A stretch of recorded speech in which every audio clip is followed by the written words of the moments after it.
Hello, my name is Andrew Murray. I'm a physiologist here at the University of Cambridge and a member of the Xtreme Everest Oxygen Research Group. And it's my very great honour to give this year's A.V. Hill Lecture for the Cambridge Philosophical Society.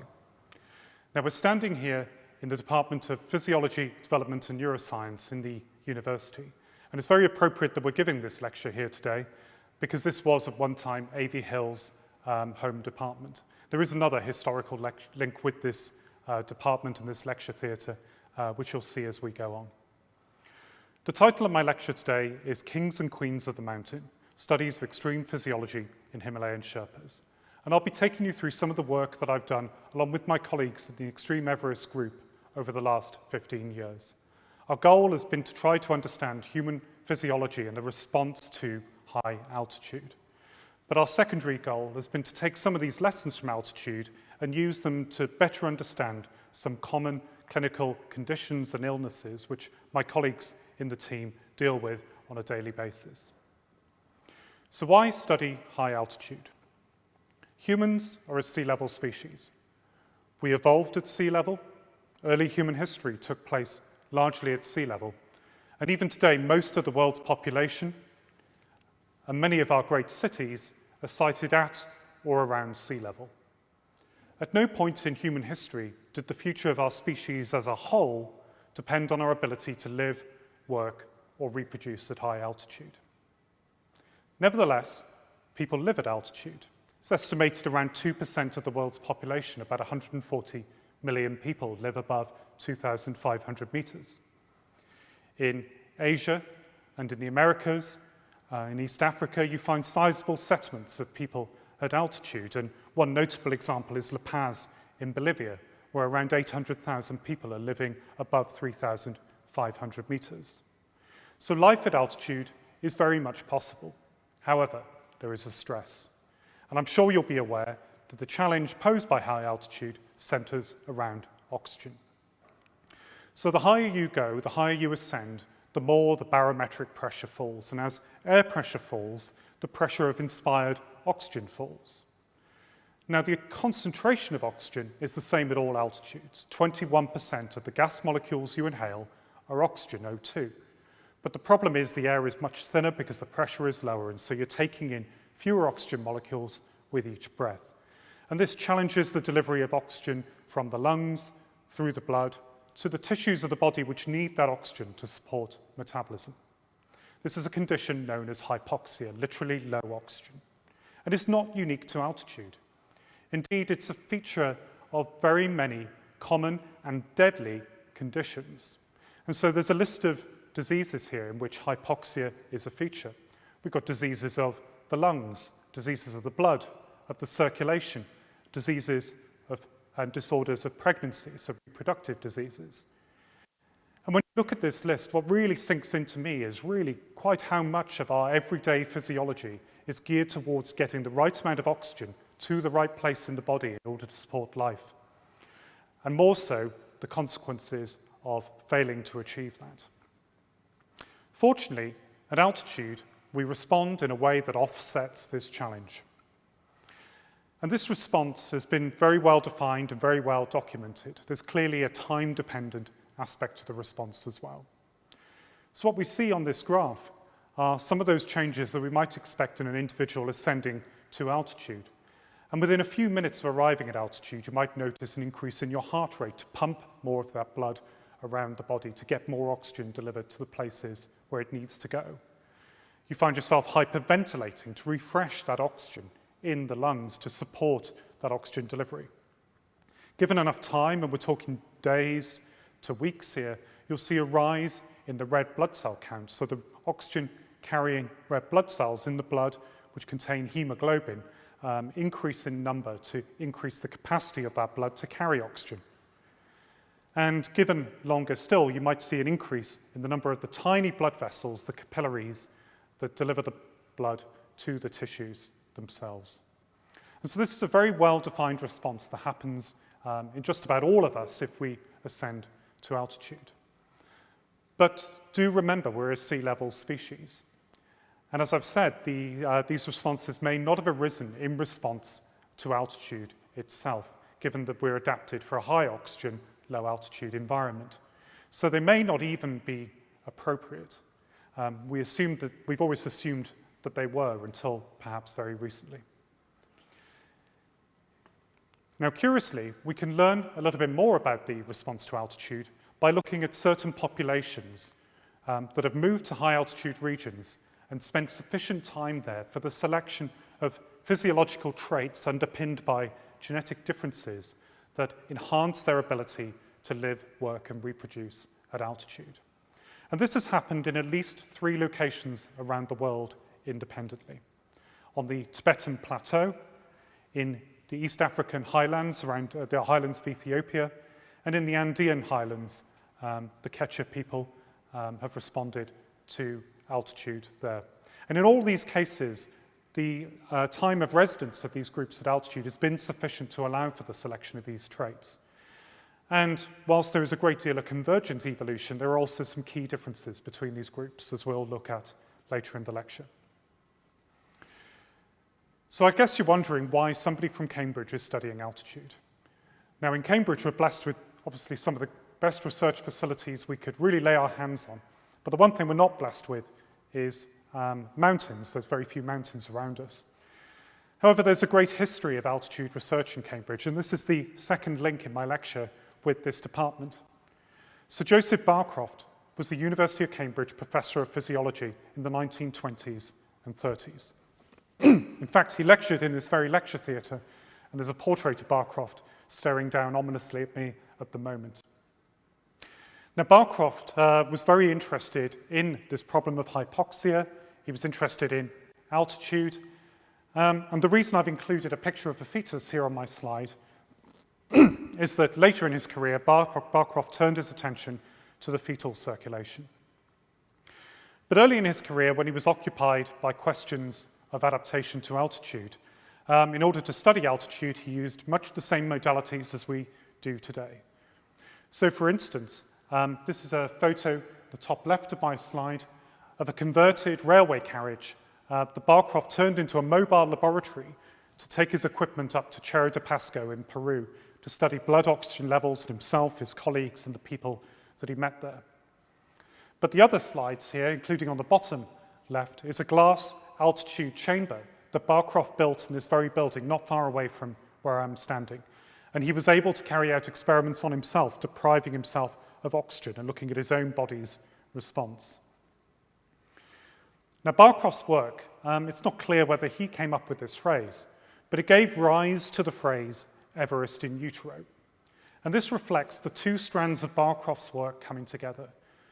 And he postulated that the oxygen level encountered by the developing human fetus in utero is similar to the blood oxygen level of a climber standing on the summit of Mount Everest.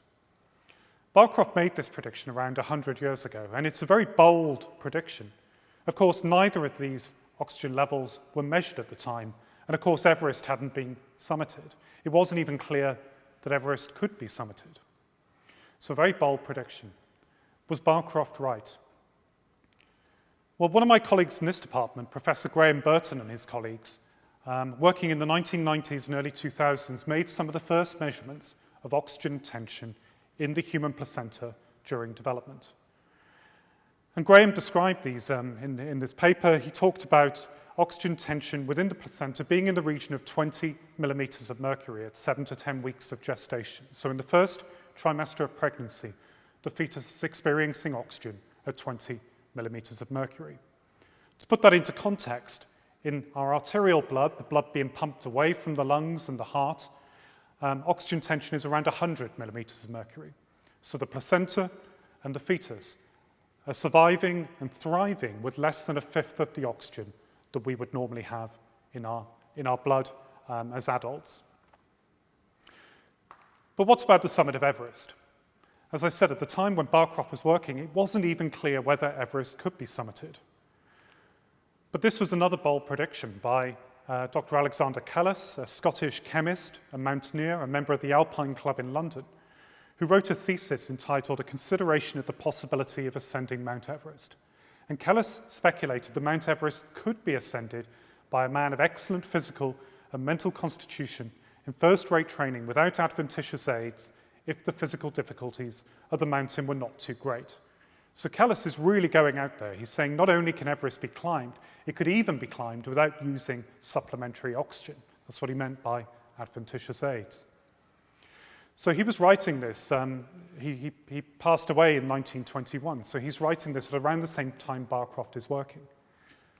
And of course, we all know that Everest can be summited. It was first summited in 1953 by Edmund Hillary and Tenzing Norgay. But of course, very famously, they used supplementary oxygen. You can see the oxygen rig that Tenzing is still wearing on this photograph.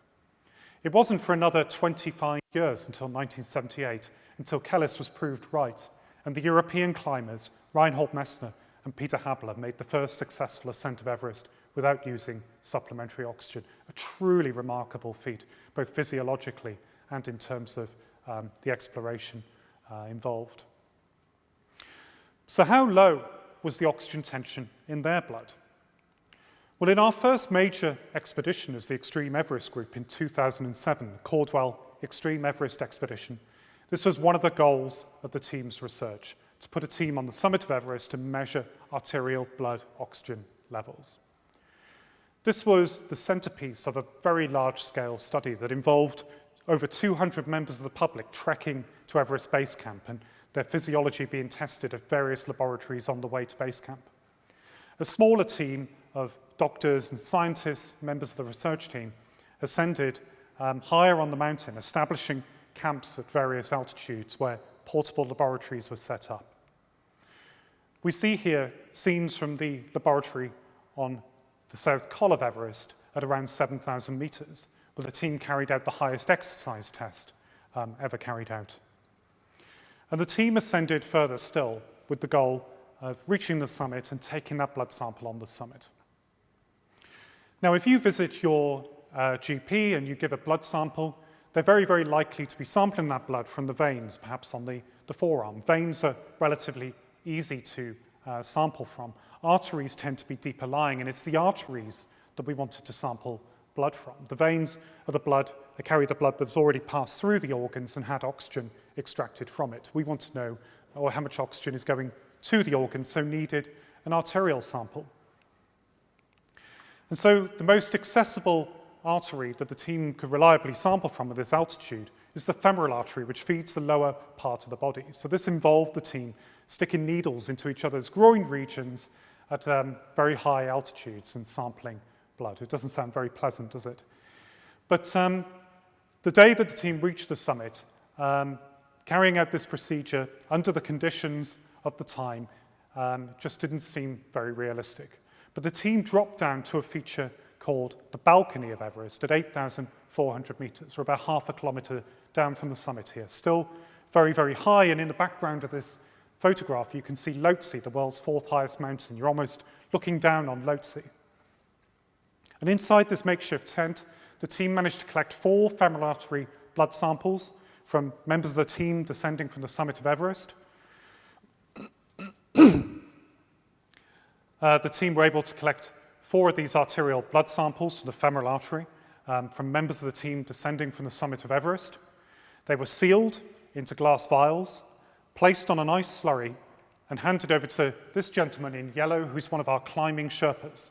And he raced the samples down the mountain to our temporary laboratory at 6,400 meters, where the blood gas measurements were made. The machine didn't work at higher altitudes than this. So what did we find? Well, oxygen levels were, as you might expect, very low. There's a lot of data on here. I won't talk you through all of it, but I'll take you through it bit by bit.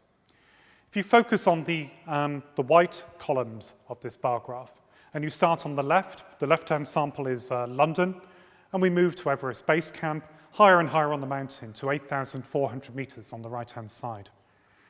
And the mean arterial oxygen pressure of the 4 climbers at the balcony of Everest was 24.6 millimeters of mercury, with the range stretching from 19.1 millimeters of mercury in one individual to 29.5 in one of the others. So 19.1, remarkably close to Barcroft's 19.1 millimeters of mercury, remarkably close to those measurements made in the human placenta, and seeming to confirm Barcroft's hypothesis, that the oxygen level near the summit of Everest is very similar to that in the placenta and fetus during pregnancy. But there's a few other things to note from this data. Firstly, we might ask, how is life compatible with such low oxygen levels? Well, we all experienced it in utero, but why is it that only some individuals can apparently climb to the summit of Everest and survive and thrive with such low oxygen levels there? So some people seem to have retained that ability. Perhaps others have lost it. There are other questions. So oxygen tension is falling, but of course we have an adaptive response, and our climbers certainly spent enough time at altitude for this response to kick in. And a key aspect of that response involves the synthesis and generation of more red blood cells to increase the capacity of the blood to carry oxygen. And so we can see in the white bars that oxygen tension, oxygen pressure fell. The next bars, the darker blue bars, the second bars in, show that hemoglobin in the red blood cells becomes desaturated, starts to give up its oxygen. But the third bar in, the light blue bar, shows that our climbers had a higher concentration of hemoglobin. So as you move from London to Everest Base Camp and keep going, the number of red blood cells, the amount of hemoglobin increases. So more hemoglobin, but less saturated. So do these two things cancel out? Well, remarkably, they do, even up to 7,000 meters of altitude. And if we look at the fourth bar over here, the very dark blue bar, we're looking at the arterial oxygen content. This is the concentration of oxygen in milliliters per liter of blood. And even up to 7,000 meters, this is constant, or even perhaps at lower altitudes higher than you would find at sea level. You have the same amount of oxygen in your blood. Now, this doesn't really fit with the idea of the climber struggling away, struggling to put one foot in front of another, taking breath after breath and slowly inching towards the summit. If they have all of the oxygen they have at sea level, surely they'd be normal. Well, that's not the case. Of course, pressure is still low, and it's not just how much oxygen you've got. Pressure is important, so this provides the driving force to drive that oxygen into the tissues. But even if we correct pressure, if we give somebody a breathing rig and we restore the oxygen pressure back to sea level, at this point they've actually got an even higher oxygen concentration in their blood than they would at sea level, they still struggle. Our measurements of exercise capacity confirmed what many others had shown before, that this is still suppressed. It seems to be there is some other feature of our acclimatization that actually suppresses our capacity to use oxygen, even if we completely restore it. And what could that be? Well, we explored two ideas as part of this expedition. In the first of these studies, we have my colleague here, Dan Martin, and he's using a dark field imaging camera to image blood flow through the tiny blood vessels underneath his tongue in the sublingual microcirculation. This camera is shining a green light which is absorbed by red blood cells and reflected by white blood cells. And hopefully you'll be able to see on the movies that I have here that Dan has kindly loaned me for this lecture, that at sea level, that blood flow is very smooth, very rapid, and quite happily delivers sufficient oxygen to those tissues. I'll play it again so you can get your eye in and you can see what things should look like. On the movie on the right-hand side, this again is another recording of Dan, made by Dan, but this time at 6,400 meters after he spent time acclimatizing. And if perhaps you focus on some of these vessels in the middle of the image here, you can see very clearly, hopefully very clearly, how much slower the blood flow is, how much more sluggish that flow. Now, why is that? It could be the increase in red blood cells themselves that have made this blood sticky and viscous, thick, and hard to pump around. An alternative hypothesis could be that the blood vessels that govern the flow through the capillaries, the arterioles, don't open up in an appropriate way to deliver oxygen to the tissues that need them.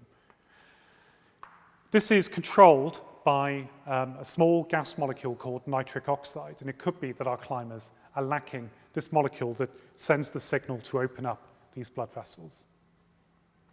So one possibility is that oxygen just isn't being delivered through these tiny vessels. Another possibility is that our tissue's capacity to use the oxygen has been altered. And in order to study this, we once again tortured our climbers. This time we took muscle biopsies from the top of the thigh, and we preserved these muscle biopsies, taking them from the same individual before and after they ascended Everest. And we flew these muscle biopsies back to my laboratory here in Cambridge.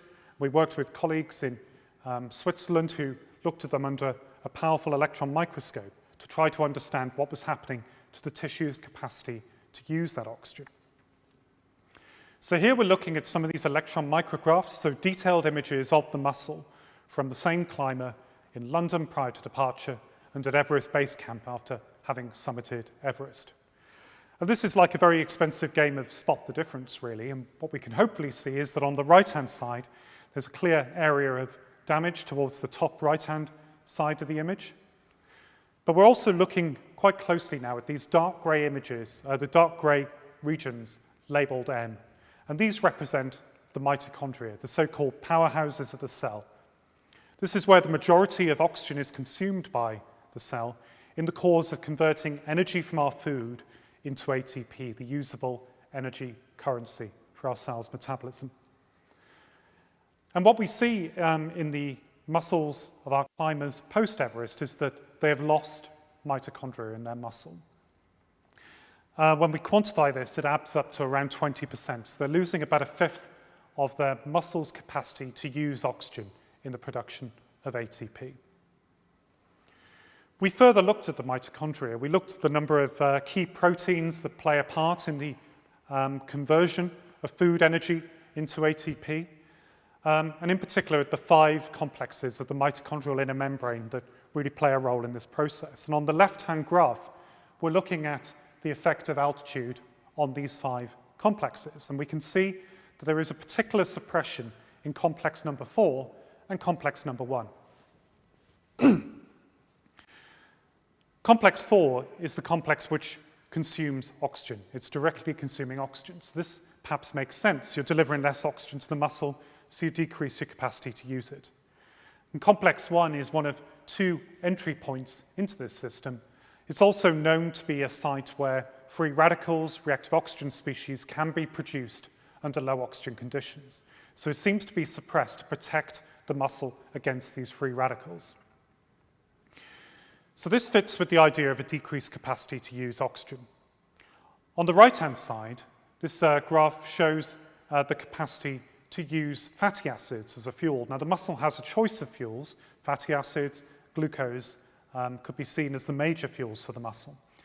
And what we found is that unlike glucose, which was relatively preserved as a fuel, the capacity to use fatty acids was dramatically decreased in these climbers' muscles. Now, why would that be? Is fatty acid a bad fuel? Well, absolutely not. We store a lot of our fuel as fatty acids. It's a major fuel for our body on a day-to-day basis, and it provides a high energy yield. The problem is that fatty acids are very oxygen hungry compared with glucose. So for each ATP synthesized using fatty acids as a fuel, you need far more oxygen than you do for glucose. So switching away from fatty acids towards glucose is a measure to improve energy efficiency, particularly oxygen efficiency and the generation of energy from that oxygen. So what are the implications of this? Well, when our climbers returned to sea level, we took them into the John Radcliffe Hospital in Oxford, and we were able to scan their hearts, their brains, and their muscles, looking for various signs that their bodies had responded to altitude. Looking at their hearts, we were able to get these beautiful images of the heart's beating, which told us a great deal about how the structure might be altered, but also the function and the capacity of the heart to draw in blood and pump it to the rest of the body. But by slightly changing this protocol, this is nuclear magnetic resonance, and that was nuclear magnetic resonance imaging. By changing the protocol to a spectroscopy protocol, we're able to look for signs of various molecules within the hearts of our subjects. And in particular, we're using phosphorus spectroscopy here. So we're looking for molecules that contain the phosphorus atom. Unfortunately, 2 of these are very relevant to the production and storage of energy. And we're looking at phosphocreatine, labeled PCR, in the middle of this spectrum, and ATP, which is the ATP triphosphate, the energy currency of the cell, So you get 3 peaks for each of the phosphate groups in ATP. Now, phosphocreatine is the energy reserve. It buffers ATP to try to keep ATP levels constant. So, for example, if you undergo exercise, your phosphocreatine might fall in muscle, but your ATP stays fairly constant as phosphocreatine buffers it. When we looked at the hearts of our climbers returning from Everest, we found to our surprise that phosphocreatine to ATP, which is this index of energetics, had fallen.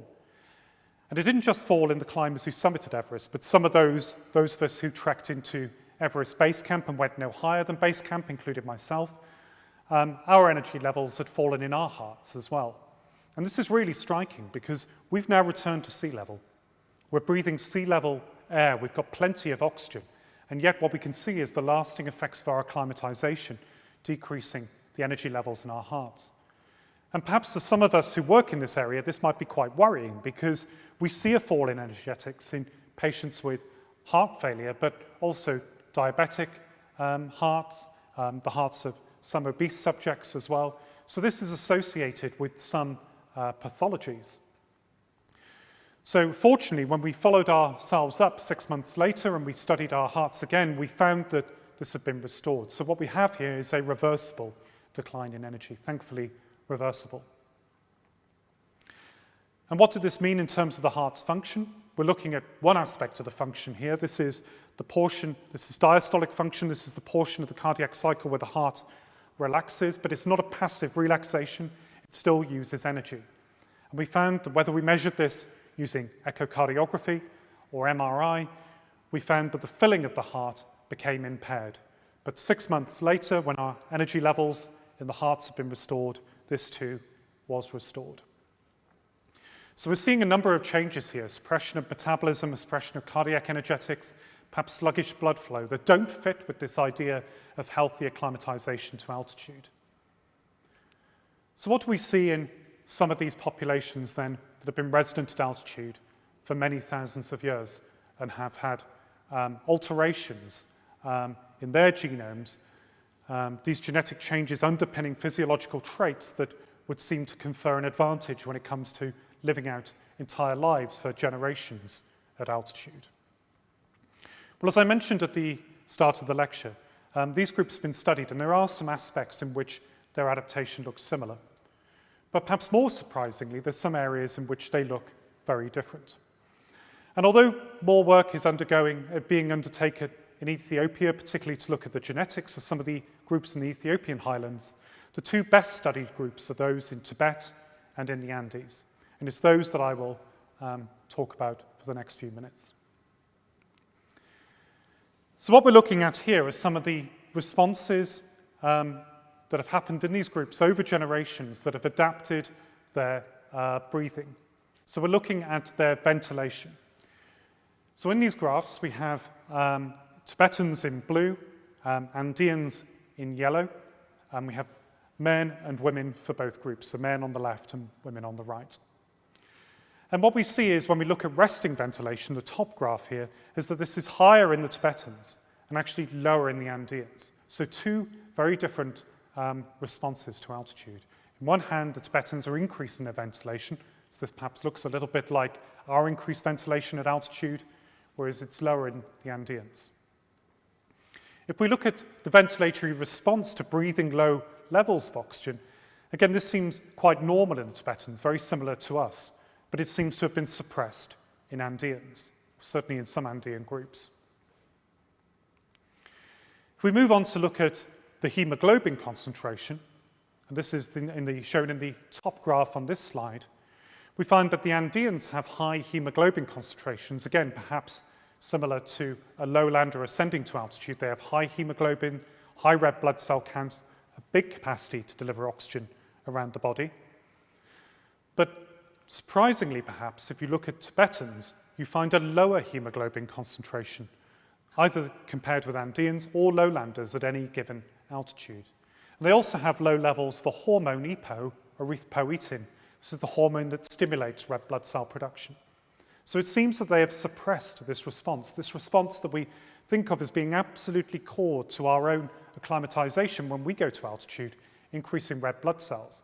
Well, the Tibetans also increase red blood cells, but not to the same extent as us. They seem to have really suppressed it, which is perhaps surprising. And this, of course, has an impact on the amount of oxygen they can carry in their blood. And in these histograms, in the top bars, you're looking at men.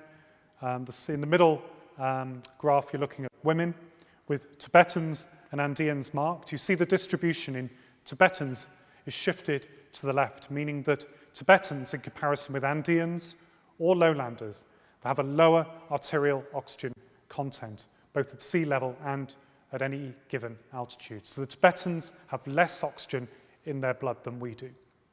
And yet they presumably live and perform very, very well. This is not the case in Andeans, who have this high red blood cell count and maintain a high oxygen content. So two very different routes to solve this problem. And finally, on this slide, I mentioned this gas molecule, nitric oxide, which opens up the arterioles and increases blood flow to the tissues of the body that need it. This is elevated in both groups. Both groups have a high nitric oxide concentration, but it's markedly high in the Tibetans. The Tibetans have a really strikingly high level of nitric oxide, which is associated with better blood flow and presumably better oxygen delivery to the tissues. So in contrast with those movies I showed you earlier, where the blood flow was rather sluggish in a lowlander at altitude, you might start to wonder what the case might be in Tibetans, and we'll see a little bit later.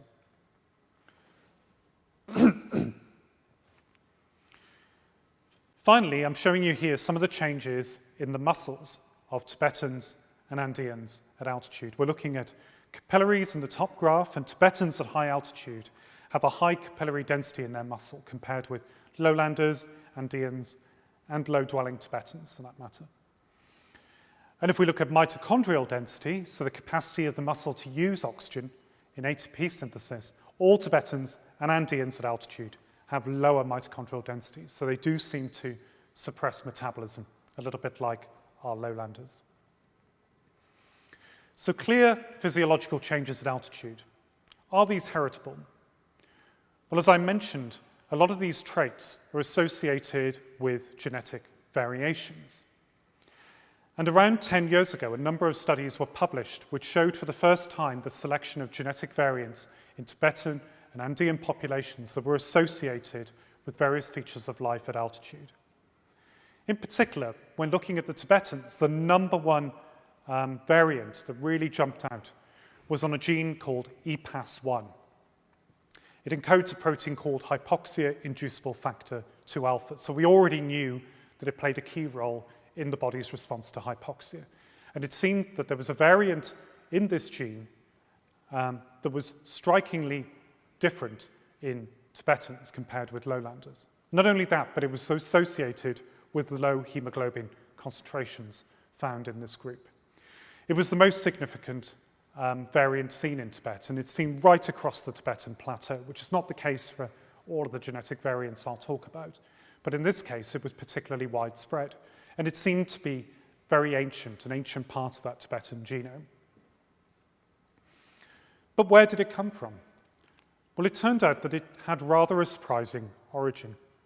A number of years later, a group looking in great detail at the sequence of the EPAS1 gene in the Tibetan genome and comparing this with Han Chinese, with a neighboring population, were left scratching their heads in that this variant and the region around it showed very little similarity to the Han Chinese. In fact, it showed a similarity to a rather surprising group, to an early human subspecies called the Denisovans that existed around the same time as early Homo sapiens and Neanderthals, but were distinct from these two groups. Denisovans have only recently been recognized in comparison with Neanderthals, but are now really recognized as a separate subspecies. And there was a striking similarity between the Tibetan version of EPAS1 and the Denisovan EPAS1, so much so that the authors concluded that the only reasonable conclusion, as far-fetched as it may seem, is that this gene had somehow migrated from Denisovans into early Homo sapiens on the Tibetan plateau, and that there must have been some interbreeding between these two populations. Now, it wasn't even clear that Denisovans had been present on the Tibetan plateau, But incredibly, last year, another piece of the jigsaw fell into place when a mandible, a jawbone, from a Denisovan was discovered on the Tibetan Plateau by Shia Karst Cave in Gansu province in China. And this is sited at 3,280 meters above sea level, so it's clear that Denisovans are present at altitude. And it was estimated to be around 160,000 years old, suggesting a very early presence of this subspecies on the Tibetan Plateau, suggesting that this EPAS1 variant has undergone selection in Denisovans before migrating into the Tibetan genome. Now, this isn't the only gene which is known to vary in populations in Tibet. There are two others that were identified by these two key papers that came out in 2010. And both papers recognized EPAS1 and another gene which regulates the response to low oxygen in the cell, EGLIN1, which encodes a hydroxylase enzyme, which I'll describe a little bit later. And the third gene was shown only by the study on the left-hand side by Simonson et al., writing in the journal Science. And Tatum Simonson and her colleagues described a variant in a gene PPARA. It encodes a protein called PPAR-alpha. And when I read this, my jaw dropped, because my PhD work and my postdoc work, which was looking at energy metabolism in the failing heart and the diabetic heart, had focused an awful lot on PPAR-alpha and its role as a major regulator of fat metabolism by heart and muscle. Not only that, but we had previously described the suppression of fat oxidation at altitude, so it seemed a lot of things began to line up here. So these three gene variants are intriguing because they're not they've undergone selection not only in Tibet, but in other high-altitude regions as well. In the case of EPAS1 and EGLIN1, variants are found in Tibetans, in Andeans, and in Ethiopian populations. And in the case of PPARA, you find variants in Tibet, as we've seen, but also in Ethiopia, not, curiously enough, in the Andean populations. So what do these genes do? Well, EPAS1 encodes, as I mentioned, one of the hypoxia-inducible factors, HIF2-alpha. This factor, along with HIF1-alpha, are normally expressed in your muscle, but degraded if there's plenty of oxygen available. And this degradation is dependent upon a series of enzymes, the prolar hydroxylases, PHD1, 2, and 3. And PHD2 is encoded by EGLIN1. So far, so good. This would seem to alter the response of the tissues to oxygen. And HIF2-alpha is a transcription factor. One of the genes it's known to turn on is the gene encoding erythropoietin, that hormone that drives red blood cell production. So these variants in EPAS1 in Tibet seem to be loss of function variants. They're not in the coding region of the gene, so it means that you produce the same gene product, but you just produce less of it. So you produce less HIF2-alpha, you therefore produce less erythropoietin, and you have lower red blood cell counts. So it seems to underpin this low hemoglobin concentration. Turning to PPARA, this gene that controls fat oxidation, it normally increases fat oxidation. Again, we find a variant in some regions of Tibet. And we might speculate that this is related to a loss of PPAR-alpha expression and therefore decreased capacity for fatty acid oxidation. But of course, we haven't yet shown this. So one of the goals of our second major research expedition, Xtreme Everest 2 in 2013, was to turn our attention not entirely away from lowlanders, but to look at the comparative group, which is the Sherpas. And the Sherpas are a human population of Tibetan descent. The earliest Sherpas migrated from Tibet across the Himalayas to the foothills of Everest in Nepal around 500 years ago. And they're a living, breathing community spread over a number of villages in this region. Really wonderful, warm, hospitable people that I've got to know very well over the years. And I count many friends within the Sherpa community. And they really are so welcoming to us, not just as sort of visitors to the mountain, but we really could not have done our research without them in terms of helping us with the logistics of setting up laboratories in this region. And among the Sherpas are some of the most famous mountaineers really in the world, some of the most celebrated climbers, particularly on Everest. And I might count among them our good friend Pasang Tensing Sherpa, who was the gentleman you saw in my earlier slides running our blood sample down the mountain. So Pasang is a 13-time Everest summiteer. He has 6 brothers, all of whom have also summited Everest, and I've lost count, but I think at last count there was something like 64 Everest ascents between them. It really shows the power of the genetics, and you know, this is not unique to this family, of course. Some of the Sherpas have a world-renowned reputation for their ability to climb some of the highest Himalayan peaks. So the Sherpas, being of Tibetan descent, share many aspects of their physiology with other Tibetan groups. So we find the higher resting ventilation rate, the low hemoglobin concentration, high levels of nitric oxide, and possibly low mitochondrial density in their muscle. But we were interested not in how much oxygen they had, but what they did with it. So we wanted to understand a little bit more about their metabolism and how they used it. The first thing we wanted to see was whether this variant in PPARA, this gene which controls fat metabolism, whether this variant was seen in the Sherpas. We knew it existed in some Tibetan groups, but not others, but we weren't sure at this point whether it underwent selection in the Sherpas. What these pie charts show you is our lowlander subjects and our Sherpa subjects for this small part of the study. So what these pie charts show you are key points on the genome for the lowlanders on the top and the Sherpas on the bottom. These were the subjects in our study. And what you can see, if you look at these 3 individual regions, is that the areas in white represent those individuals who were homozygous, had 2 copies of the supposedly disadvantageous allele of PPARA. The regions in grey represent those individuals who had 1 copy of the advantageous and 1 of the disadvantageous version of the gene. And the areas in black show those individuals who had 2 copies of the supposedly advantageous variant. And what you can see is that it's not that this variant in the PPAR alpha gene is absent in lowlanders. There's a number of individuals who have 1 copy here. But you can see that, hopefully you can see that it is much more concentrated in the Tibetans. So there's more individuals who have 2 copies of this supposedly advantageous allele. So these subjects then followed a very similar ascent profile to our previous expedition, but nobody summited Everest this time. People trekked instead into Everest Base Camp. Our lowlanders gave a muscle biopsy in London prior to departure, and our Sherpas, shown in red, gave a muscle biopsy in Kathmandu.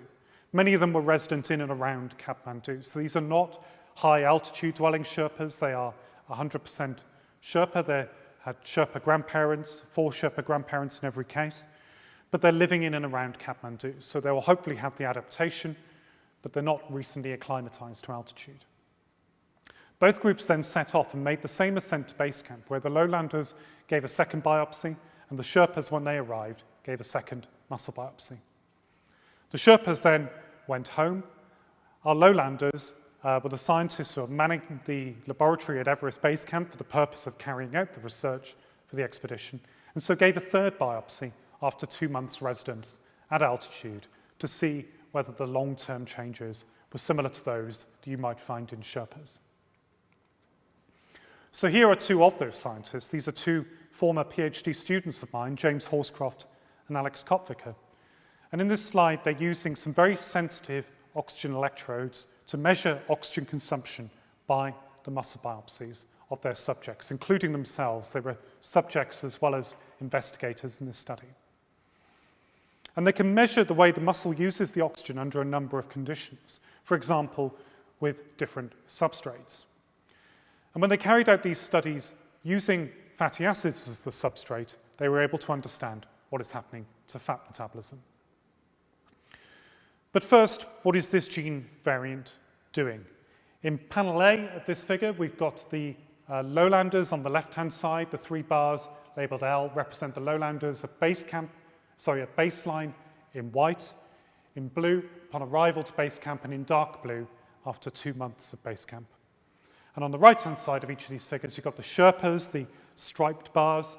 The black and white bars show the Sherpas at baseline in Kathmandu, and the blue and black bars show the Sherpas on arrival at base camp.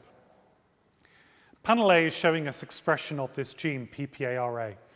And you can hopefully see immediately what the gene variant does in terms of PPARA expression in the Sherpas. It's lower, it's about 50% lower. In panel B, we're looking at one of the downstream targets of PPARA. This is a gene that's normally switched on by PPAR alpha. It supports the import of fatty acids into the mitochondria. And again, this is lower in the Sherpas at baseline. But it becomes suppressed in our lowlanders with time at altitude. So we're actually seeing two different things here. The Sherpas have lower levels of PPARA. The lowlanders have higher levels. This doesn't change with altitude, but instead what changes is the capacity of PPARA to increase fat oxidation. So the lowlanders suppress the expression of this gene, and the response, our response, is mimicking that the Sherpas have acquired over thousands of years of evolution. Panels C and D are looking at two different functional measurements of fat oxidation by the muscle. And what we can see if we compare the lowlanders on the left with the Sherpas on the right is that fat oxidation is lower in the Sherpa muscle than the lowlander muscle. Now in the lowlanders it starts to fall with time at altitude, but it doesn't fall as low as it is in the Sherpa muscle. So Sherpa muscle burns less fat as a fuel. And it also has more efficient mitochondria. So in other words, the mitochondria seem to be using oxygen more efficiently in the cause of producing ATP. On the left-hand side, we're looking at capacity, total capacity of the muscle to use oxygen. And we can see that this is lower in the Sherpas. Perhaps falls a little in lowlanders, but it's lower in Sherpas. But in the middle bar, we're looking at, for want of a better expression, the leakiness of the mitochondria. This is oxygen that is being used for purposes other than ATP production. It's the oxygen that's being used as protons leak across the inner mitochondrial membrane. It's seen as an inefficient use of oxygen. And we can see that this is lower in the Sherpas at baseline. Sherpa muscle seems to be using oxygen more efficiently than lowlanders. And it falls in lowlanders with time at altitude, such that efficiency improves in our muscle. We use oxygen more efficiently the more time we spend at altitude. But we don't get quite close enough to the Sherpas, who are more efficient than we are. So a low capacity to use oxygen, but using it more sparingly seems to be the message. What does all this mean for energy levels? Well, we can measure those same two factors, phosphocreatine, the energy reserve, and ATP, the energy currency in the Sherpa and lowlander muscle. And on the top left, we're looking at phosphocreatine. And we can see in our lowlanders that as they spend up to 2 months at altitude, they really eat into this energy reserve, and phosphocreatine levels absolutely crash. Similarly, with ATP on the top right-hand side, this also appears to fall in our lowlanders. So energy levels appear to be falling in the lowlander muscle. In contrast, when we look at the Sherpas on the right-hand side of these graphs, we see something very surprising. Both phosphocreatine, the energy reserve, and ATP increased in the muscle. So by taking the Sherpas from the relatively oxygen-rich environment of Kathmandu up to Everest Base Camp, we actually found enhanced energy levels in their muscle. And we don't fully know the reason for this. This may be something to do with metabolism and metabolic reprogramming to improve efficiency, but we think it's also very likely to do with the shutting down of other processes to conserve energy and conserve oxygen at altitude. And we know from studying other species that are exquisitely adapted to low oxygen environments, either diving animals or birds that fly very high, at very, very high altitudes, we find that some of the processes can be shut down and oxygen and energy spared. So it could be another side to the coin that the Sherpas are preserving energetics by shutting down unnecessary use. In the graphs on the bottom of this slide, we're looking at one other feature. This is oxidative stress. And I've already mentioned that under low oxygen conditions, the mitochondria can produce free radicals, reactive oxygen species, that can cause oxidative stress and damage to tissues. And we want to avoid this. This is one possible reason why we shut down the amount of mitochondria we have in the muscle. What you can see by looking at the lowlanders on the left-hand side is that if you move from London, the white bars, to Everest Base Camp, so the blue bars in the middle there, you can see a spike in oxidative stress. These are two different measures of oxidative stress in the muscle, and it goes up. There was actually quite a spread in the data. We saw more of an increase in free radicals in some individuals than others. We don't quite know the significance of this. It's one idea behind altitude sickness is that there may be varying levels of free radicals produced by the brain, but of course we're looking at muscle here.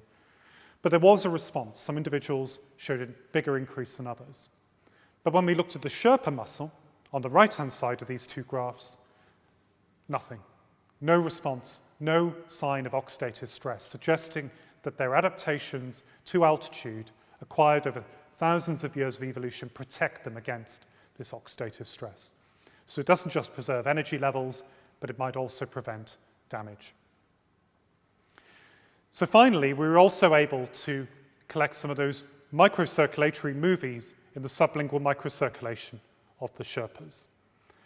And you've already got a bit of a sense of how these movies work. So if I show you here the lowlander, this is what we saw typically in the lowlanders at Everest Base Camp. And I'll play this again so you can get your eye in. It's slow. It's not as slow as the previous movie I showed you. We're at 5,300 meters here rather than 6,400 meters. But nevertheless, it is slow. This is the one you're all waiting for, right? This is the Sherpa microcirculation at altitude. Gosh, look at that. It's flowing very, very well, flowing very smoothly, a nice, rapid delivery of blood through the microcirculation. So it seems that there's a whole number of factors about why the Sherpas are able to perform at these altitudes where we are struggling. Low red blood cell counts, perhaps better dilation of the blood vessels to improve blood flow, a more finely tuned metabolism to preserve energy levels and to prevent the damage caused by reactive oxygen species. So in the last part of this lecture, I want to turn to a couple of applications of this work because really one of the goals of the work was to translate these findings from altitude into a better understanding of some of the conditions where patients experience low oxygen levels and to perhaps make some headway into understanding how we could better treat some of these patients. And I want to return to Barkov's phrase of Everest in utero, but we're putting a bit of a spin on it here, Everest in utero on Everest. Because, of course, the human fetus is developing in these low oxygen conditions, like the climber on the summit of Everest. But what happens in high-altitude pregnancy? In all of the regions we've discussed, women undergo pregnancy just as women do all the world over and carry a fetus in low oxygen levels, despite the fact that they themselves are at altitude and breathing low oxygen levels. So what happens to the baby developing in the womb at altitude? Well, altitude does provide a stress on pregnancy. This is work from Lorna Moore and colleagues. Lorna works in Colorado, and we're collaborating currently to look at some of these issues with her group and some of her colleagues there. And what's become very well described is that there's a fall in birth weight at altitude. On average, birth weight falls by about 100 grams for every 1,000 meters. So a pregnancy taking place at 3,500 meters in Namche Bazaar in Nepal or La Paz in Bolivia would be expected to be about 350 grams lighter. Well, this is the case for European lowlanders and Han Chinese at altitude. But in comparison, if we look at Tibetans or Sherpas at altitude, or people in the Andes for that matter, birth weight is relatively protected. There's still a loss of weight, but it seems to be about 80 grams for every 1,000 meters rather than 100 grams. And this means that more pregnancies are viable, more offspring are born healthily at altitude in comparison with people of lowland origin. So how are the pregnancies of these high-altitude populations protected? Is it better blood flow to the placenta and the fetus? Are there modifications in the placental and fetal metabolism that make better use of the oxygen they're receiving? Is the development of the placenta itself modified to aid diffusion of oxygen towards the fetus? And are there more antioxidants to mop up those free radicals, those reactive oxygen species, and prevent damage? Well, this is work that Lorna and her colleagues have been undertaking for many years, and we're now collaborating on some of the metabolic aspects. And it won't surprise you to learn that it is yes to all of these to some extent. There are multiple modifications which seem to aid oxygen delivery, better blood flow, metabolic adaptations to make better use of that oxygen, and protection against free radicals, so multiple changes. And what we hope is that a better understanding of how some of these populations are able to carry a baby through to term in a healthy way with low oxygen will help us to understand possible ways of helping mothers with common complications of pregnancy at sea level, such as intrauterine growth restriction or preeclampsia, where oxygen delivery to the fetus and placenta is disturbed. So the final application I want to discuss today is critical illness. And we're looking at a photograph here of somebody who's very well known to us in the Xtreme Everest Group in an intensive care unit. This is a situation that 1 in 6 of us will end up in at some point in our lives. And here it really is a matter of life and death. This is arguably one of the most sophisticated areas of hospital medicine, and yet mortality remains unacceptably high. And it's thought that the patients in intensive care are struggling with low oxygen levels, just as a climber might be at altitude, and that seems to be suggested to be a core part of the pathology. And I've been working closely with 2 colleagues from Xtreme Everest, Dan Martin, and you've met Dan on some of the previous slides I've discussed, and Helen McKenna, who's recently finished her PhD. Helen studied medicine here in Cambridge and has been working at the Royal Free Hospital in London, and both of them are now working at Plymouth University. And in collaboration with Helen and Dan, we sought to ask the question, what happens metabolically in critical illness? And do we see similarities with subjects at altitude? And secondly, how is this altered over time? What is the immediate response to critical illness and somebody being admitted to the ICU? And how does this develop? And to answer this, Helen studied 21 ICU patients. And she compared these patients with 9 patients having elective hip surgery. They're otherwise well, fit and healthy, but they're age-matched with our ICU patients. So these are our reference group of what we would expect to see in a normal, healthy person of a similar age. So Helen sought to look at many of the features we previously discussed, looking at muscle energy levels. And what happens? Well, actually, surprisingly, little happens. So for instance, we saw no difference in overall mitochondrial capacity, whether we looked at the subjects 2 days after they were admitted or 7 days after they were admitted. It seems they haven't lost mitochondria, at least not under this timescale. We also saw no difference in their energy levels. At this stage, ATP levels and phosphocreatine were normal in their muscles. However, we saw a sign of improved efficiency. So this is very similar to our lowlanders acclimatizing to altitude. They might be using oxygen more efficiently. But 2 really striking findings came out when we probed the different ways the muscle were consuming oxygen. And the first is that they had a lower capacity to use fatty acids, just like our climbers on Everest. And secondly, they showed a lower capacity for that respiration to be supported by complex 1, that same complex, again, that was down-regulated in our climbers on the summit of Everest. So that was really curious. And the plot thickened when Helen separated her analysis into studying those of her subjects who eventually survived and those that didn't make it. So looking at the survivors compared with the non-survivors, there were really striking differences. The eventual survivors actually showed a greater initial suppression of both complex 1 and fatty acid oxidation.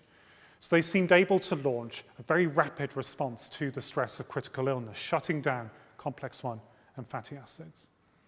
And over time, when we took them out to 7 days and studied them at 7 days, we see that some of these features are starting to get restored.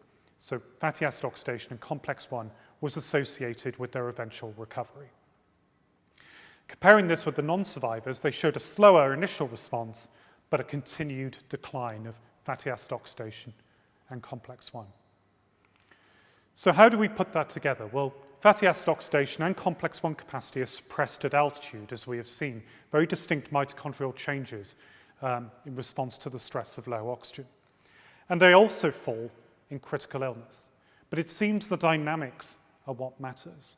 And if you're fit and healthy and able to fight off this severe illness, you're able to be metabolically flexible and shut down these factors quickly, but allow them to recover in good time as you recover from the illness. Whereas the non-survivors, who seem less equipped physiologically to deal with the stress of critical illness, showed a much slower response, but a continual decline. And Helen termed these factors hallmarks of recovery. Of course, the question everybody wants to know, can we manipulate this? And will this influence survival? If we can modify this, that would be a big advance. It's still very, very early days, and that is an area that we look to explore in the future. So do keep following our work. I'd like to conclude today's lecture by acknowledging the many people that I've worked with on this over the years, including members of the Xtreme Everest Group, members of my own lab here in Cambridge, and collaborators all over the world, plus, of course, the very many funding bodies and agencies that have supported us in our work.